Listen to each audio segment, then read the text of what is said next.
Welcome back, everyone. This final video is just a brief glimpse into what you can do with macroeconomics when you move from the context of a single country, which is what we've been doing, and you start integrating interactions with the rest of the world, which is something that is doing it systematically is beyond the scope of this class, but it is something that you will get to do if you take a course like International Political Economy. So one of the things that people often think about is, well, what if we're not doing as well? All we need to do is we need to stop importing from China, produce it at home, our investments will go up, our production will go up, and then we'll set up our virtuous circle. Right? To understand where and how that actually makes sense to some extent, but why it can't work, let's actually, not in a systematic way, let's actually take a look at that circular flow again. I'm not going to do the flow, but I'm just going to remind you that if I integrated the rest of the world, aggregate expenditures would be C plus IP plus G, and then I would add exports, and then I would remember, oh, wait. A portion of my spending, C, I, and G, was stuff that I bought which was imported from foreign countries. Let me get rid of that. And this is my planned exports. This is my exports and this is my imports, right?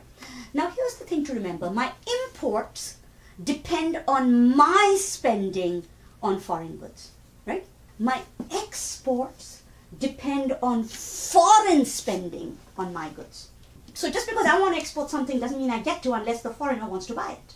So just as my ability to import goods will depend on my income level, whether I can afford to buy imported cars or French cheese, or, similarly, whether the French are willing to buy from us will depend on their income level and whether they can afford to buy Californian wines, right? So that's the sort of situation inside the aggregate expenditure, aggregate income model. So one thing that people often imagine is that the way we're going to improve my equilibrium level is I'm going to bump up my exports. And if I can't bump up my exports, let me stop importing. And if I cut back on my imports and I just do the buying, buy American, that'll be fine. That'll increase my expenditures, they'll set up a virtuous circle. Here's the problem. If I don't import from the French, why do you think the French will continue to import my goods, which is my exports? No nation is going to stand by and say, okay, I'll still buy your goods, even if you won't let me sell to you. Right? So part of what's happening is that when we try and think of this, we have forgotten that we are in a system of nations.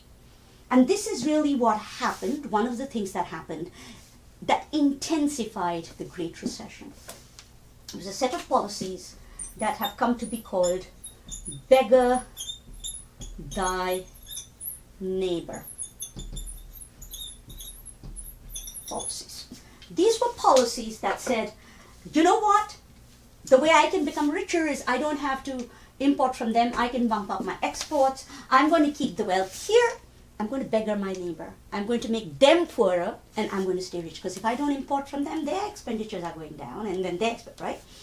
But here's the thing. When their expenditures goes down, their income goes down. And when their income goes down, they don't buy my stuff. So the feedback loops are transnational. And what happened in the Great Recession was there was financial contagion, which is something that really is beyond the scope of this class, though we'll do a little bit about that when we talk about money markets. But again, it's something we do in international political economy. But there was also a whole set of policies or efforts to try and handle the recession by saying we are in a recessionary situation.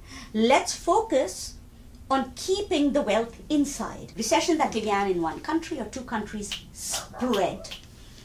And a global depression emerged, which took decades to get out of. Because even if you jump-started production, you had to be able to jump-start production in multiple countries to get out of a global depression or recession.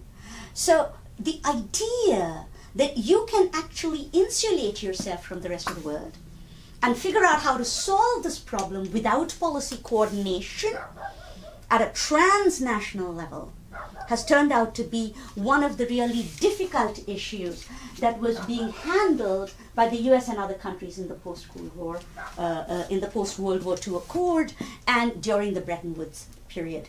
So if you want to understand the origin of things like Bretton Woods, World Bank, IMF, what was GATT, what now WTO, a lot of it is about trying to find places and ways in which, at least in their origins, whether they have done this well is a different issue, where there has been an effort to try and figure out how to handle global issues, United Nations, UN Development Program, and so on, without ending up with beggar thy neighbor policies. So I just wanted to give you a flavor of what at the end of World War II, with the rise of the US as England stopped being the world leader and the US started emerging as world leader, what was the issues that people were trying to focus on as they tried to figure out how to implement a new macroeconomic and trade system in the world.